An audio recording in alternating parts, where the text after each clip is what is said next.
भगवान नाम जप वे लोग नहीं कर पाते जो लोग समझो अभी उनको भविष्य में काफी दुख देखना बाकी है, इसलिए नाम जप में उनकी रुचि ही नहीं होती है। चैतन्य महाप्रभु कितने प्रकांड विद्वान थे। एक दिन एक बड़ा विद्वान पंडित उनके पास आया और कहा, मेरे से शास्त्रार्थ करो, तब मैं मानूं कि तुम बड़े हो। चैतन्य महाप्रभु ने उनके आगे मृदंग रख दी, ढोलक जैसा साधन मृदंग, हारमोनियम रखा। बोले, पंडित जी चलो हम लोग ये बजाते हुए भगवान का नाम सुमिरन करें, नाम कीर्तन रखें। एक कोरी विद्वता में क्या रखा है, रूखेपन में क्या रखा है, शब्दों के नृत्य से क्या मिल जाएगा। शास्त्रार्थ तो शब्दों का नृत्य है। भीतर नृत्य होना चाहिए भगवान नाम के द्वारा, शाब्दिक नृत्य नहीं, हार्दिक नृत्य हो।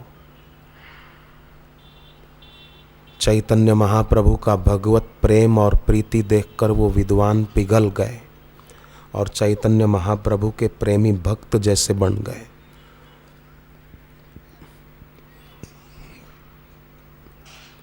भागवत जी में आता है, जहाँ लोग प्रतिदिन के कामों में राक्षसों के भय को दूर भगाने वाले भगवान के नाम गुण और लीला का श्रवण कीर्तन नहीं करते, वहाँ पर असुरों का जोर बढ़ जाता है, दोष और दुर्गुण आ जाते हैं। पर विद्यार्थी कितने बुद्धिमान हैं कि इस उम्र में ही नाम जप श्रद्धा से कर रहे हैं। हरि ओम।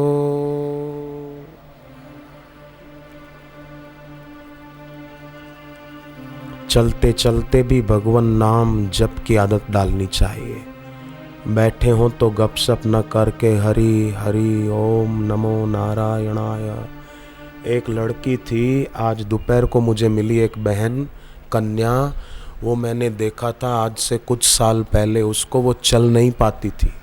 जैसे छोटे बच्चे हाथ और घुटनों के बल चलते हैं ना, ऐसे वो बेचारी चलती थी, बहुत तकलीफ थी उसको। वो कन्या शायद यहाँ बैठी होगी, आज दोपहर को मुझे मिली थी, चल नहीं पाती थी और उसका शरीर ऐसा हो जाता था कि बात मत पूछो। पर जब से वो भगवान नाम जप करने लगी है तब से वो चलने लग गई। मुझे बड़ा आश्चर्य लगा आज उसको देखकर कि वो चल कर आई थी अकेली। वो यहाँ बैठी है कन्या, दोपहर को मुझे मिली थी, हाथ और घुटनों के बल बेचारी छोटे बच्चे जैसे चले धरती पर, ऐसे चलती थी। अभी क्या पता यहाँ है कि आश्रम गई होगी गुरुजी के दर्शन करने। दोपहर को तो थी, संध्या के बाद जब हम 1:30 बजे यहाँ से गए, बापूजी से दीक्षा ली और जप करने लगी, तो जो बचपन से चल नहीं पाती थी वो अब चलने लग गई। आप विश्वास कर लो, मैं झूठ नहीं बोल रहा हूँ, आपको विश्वास है ना। तो नाम जप में और गुरु की उपासना में कैसी शक्ति है। पूज्य बापूजी जब व्यासपीठ पर आकर बैठते हैं और उस विराट से एकाकार हो जाते हैं आंख बंद करके, तो उनकी ऋतंभरा प्रज्ञा में वो निर्गुण निराकार अपरिछिन्न ब्रह्म अत्यंत सुंदर साकार रूप ग्रहण करके प्रकट हो जाता है, जिसकी शब्दमयी झांकी साधकों को आनंदित कर देती है, कृतकृत्य कर देती है। ऐसे गुरु के सुमिरन से भी शक्ति प्राप्त होती है, जैसे वायु का स्पंदन मनुष्य को शक्ति प्राप्त करता है, ऐसे ही सद्गुरु का सुमिरन हमको जीवनी शक्ति प्रदान कर सकता है। जैसे वो कन्या चल नहीं पाती थी, मैं उसको देखकर बड़ा आश्चर्यचकित हो गया कि कैसी इसकी हालत मैंने देखी थी 2-3 साल पहले और अब कैसी हालत हो गई। डॉक्टरों के पास नहीं गई थी दवाई लेने, डॉक्टरों ने ठीक नहीं किया, भगवान के नाम ने ठीक कर दिया। वो नाम जप की महत्ता का जीता जागता उदाहरण है। मैं आज नहीं तो कल उसको बुलाऊंगा आपके सामने, आपको देखकर आश्चर्य लगेगा। उसके कुटुंबियों को आप पूछो ना तो आश्चर्य लगे कि कैसी थी वो कन्या और कैसी हो गई। इससे बड़ा चमत्कार और क्या होगा भगवान नाम की महिमा का, गुरु मंत्र की महिमा का।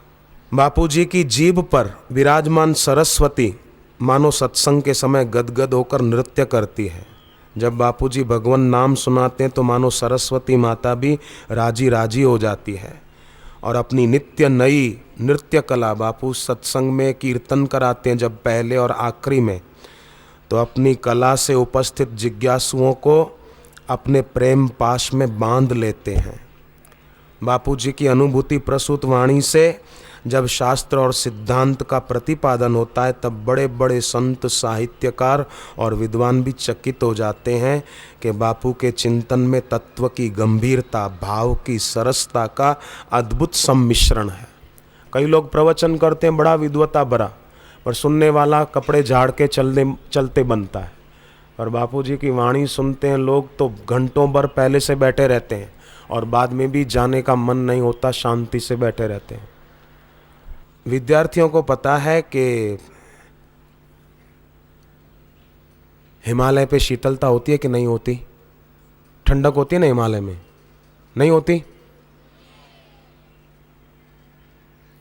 तो एक हिमालय बाहर है जहां बाहर की ठंडक होती है, पर एक हिमालय भीतर भी है जहां कोई काम विकार, क्रोध विकार, लोभ विकार नहीं है। ऐसी शीतलता है, उसका अनुभव रोज ध्यान के द्वारा कर सकते हैं। और एक टक 40 मिनट तक अगर कोई गुरु मूर्ति की ओर देखे तो वो शीतलता पा सकता है भीतर की, जहाँ कभी तपन नहीं है, काम की, क्रोध की। शीतलता ही शीतलता है, ठंडक ही ठंडक है। फिर ऐसा नहीं होगा कि मेरे को विकार सताता है, मैं क्या करूं, मैं तो दुखी हो गया, मेरे को क्रोध सताता है, मैं क्या करूं, मैं तो दुखी हो गया। और न ही किसी के प्रति मन में द्वेष और वो निंदा का भाव रहेगा। मैंने सुबह बताया था कि गीता प्रेस के संस्थापक जयदयाल गोयनका जी प्रवचन कर रहे थे गोरखपुर में, और किसी ने आकर खबर दी कि जिन्ना मर गया पाकिस्तान का। तो जो सत्संग सुन रहे थे उन्होंने ताली बजा दी कि वाह वाह, जिन्ना मर गया, जिन्ना मर गया। तो जयदयाल गोयनका जी ने कहा कि किसी के मरने पर खुशी मनाना ये अनुमोदित हिंसा है।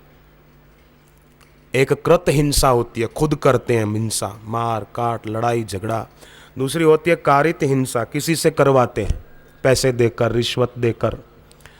और तीसरी होती है अनुमोदित हिंसा, न खुद करते हैं न करवाते हैं, कोई करता है तो उसका अनुमोदन करते हैं, अच्छा किया, अच्छा किया। तो जयदयाल गोयनका जी ने कहा कि आप किसी के मरने पर राजी हो रहे हो, ये अच्छी बात नहीं है। तो किसी पंडित ने कहा कि राक्षस लोग मर जाते थे तो देवता दुंदुबियां बजाते थे, नगारे बजाते थे, तो जिन्ना के मरने पर हम राजी हो गए तो क्या बुरा किया हमने?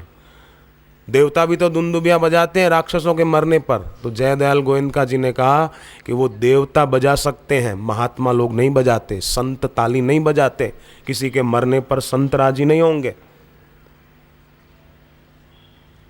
तुम अपने में संतत्व को जगाओ, ऐसा उन्होंने जयदयाल गोयनका गीता प्रेस के संस्थापक, उन्होंने अपने प्रवचन में कहा था उस समय।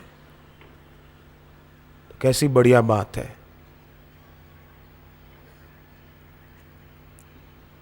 क्लास में कोई विद्यार्थी आपसे पीछे है तो आप उसको देखकर अभिमान मत करना, देखो अपने तो इतने परसेंटेज आते हैं, ये तो अपने से बहुत कमज़ोर है, अपने से बहुत पीछे है।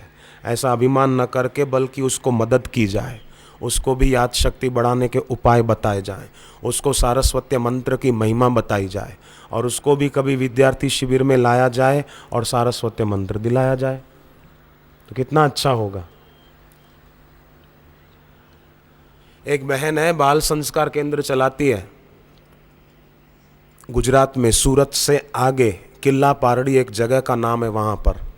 तो वो बहन इतनी बुद्धिमान, अलका उसका नाम है, उसके साथ एक और बहन छाया, दोनों बहनें बड़ी उम्र है, करीब 50-55 साल उम्र होगी, पर ऐसी सेवा करती है कि सूरत में जब भी शिविर होती है आश्रम में तो 500-600 बच्चों को लेकर आती है। आदिवासी इलाकों में बाल संस्कार चलाती है, गरीब बच्चों को अच्छे संस्कार देती हैं और कई चीज़ें भी बांटती हैं। और बच्चों को सारस्वती मंत्र दिलाने सूरत ले आती, 600 बच्चों की व्यवस्था करके खुद ले आती है, और उनके लिए माला, आसन, गौमुखी का खर्च भी वो खुद करती, खुद और उसकी बहन सहेली मिल के। कितना अच्छा है सेवा का कार्य करना। कई लोग तो भगवान ने पैसा दिया है तो पार्टी में दिखावा करने में पैसा खूब खर्चते हैं, पर ऐसे अच्छे काम में उनका एक पैसा भी नहीं लगेगा। ऐसे लोगों को नदियों से सीखना चाहिए। नदियां बहती है पर खुद पानी नहीं पीती। विद्यार्थी, मैं ठीक कह रहा हूँ? नदियां बहती है, पानी दूसरों को देती है, पर खुद पीती है क्या? वृक्ष फल देता है पर खुद खाता है क्या वो फल? मेघ पानी बरसाते हैं और उस पानी से खेती होती है, तो क्या अन्न वो खुद मांगते हैं कि मेरे को दो, मैंने पानी बरसाया, मेरे को दो? परंतु स्वार्थ में रत आदमी को सूझता ही नहीं। वो तो बस पैसा मेरा परमेश्वर, पत्नी मेरी गुरु, बच्चे मेरे शालिग्राम, तो पूजा किसकी करूं? वो उसी में मस्त रहता है।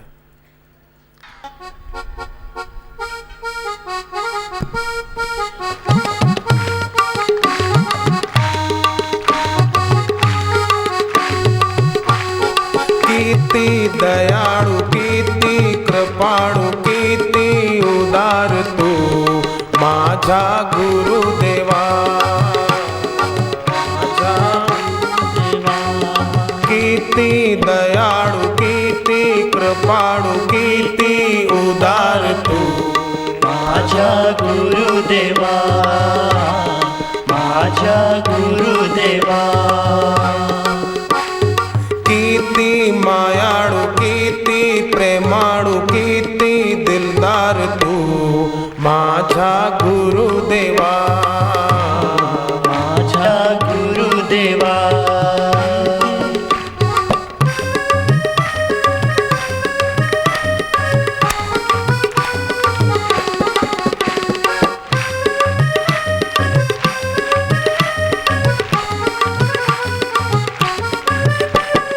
तुझ्या नामाची महिमा आहे भारी, तुझ्या नामाची महिमा आहे भारी।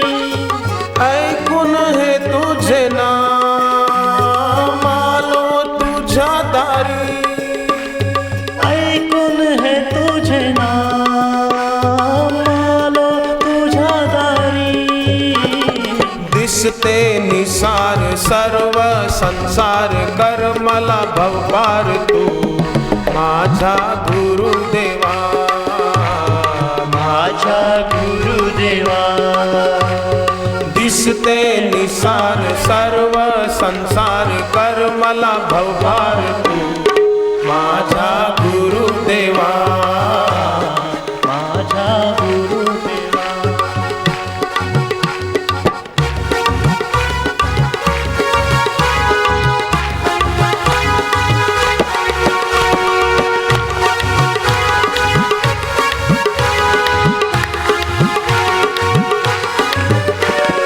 धरावन भात तू कणा कणात तू, धरावन भात तू कणा कणात तू। माझ्या मनात तू बस एकच नाथ तू, माझ्या मनात तू बस एकच नाथ तू। इकडे तिकडे आता चोहीकडे दिसतो तूच तू माझा गुरुदेवा, माझा गुरुदेवा। इकडे तिकडे आता चोहीकडे दिसतो तूच तू माझा गुरुदेवा, माझा गुरुदेवा।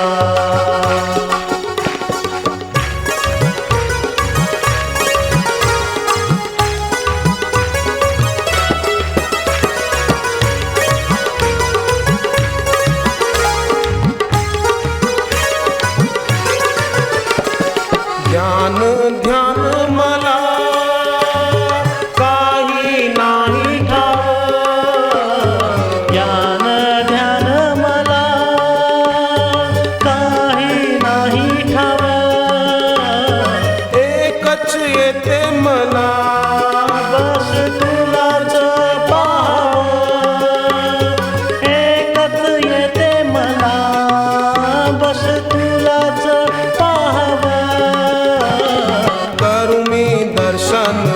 जीवन अर्पण हृदय